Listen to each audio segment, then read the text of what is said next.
গুলিস্তানের চাঁদা বাজলো, এই এলাকার চাঁদা বাজলো, চাঁদাবাজের ঠিকানা দখলদারের ঠিকানা নব্য দলের চাঁদা বাজলো, নব্য দলের চাঁদা বাজলো, সম্রাটের চাঁদা বাজলো, বর্তমান দলের চাঁদা বাজলো, খনি দলের চাঁদা বাজলো,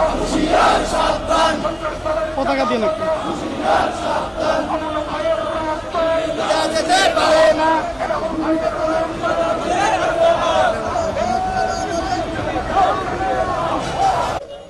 আমরা আজকে মিছিলের পর আমরা দাবি জানাবো সরকারের কাছে গতকালকের ঘটনায় যারা দোষী সাব্যস্ত হবে ভিডিও ফুটেজ দেখে দ্রুত তাদেরকে গ্রেপ্তার করুন, তাহলে হলো ব্যবসায়ীরা আরো কঠোর কর্মসূচি দিতে বাধ্য হবে। আমরা কোন রকমে চাঁদাবাজি সন্ত্রাসীকে আমরা মেনে নেব না। গুলিস্তান এলাকার ব্যবসায়ীরা ঐক্যবদ্ধ আগামী দিনে যে কোনো ধরনের সন্ত্রাস চাঁদাবাজির বিরুদ্ধে আমরা প্রতিরোধ করে তুলব।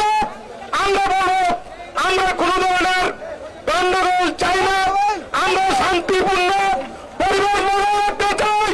সেজন্য সরকারকে ভূমিকা রাখতে হবে, পুলিশ বাহিনীকে নিরপেক্ষ জায়গায় থেকে দায়িত্ব পালন করতে হবে, দোষী যিনি হবে তাকে গ্রেপ্তার করতে হবে।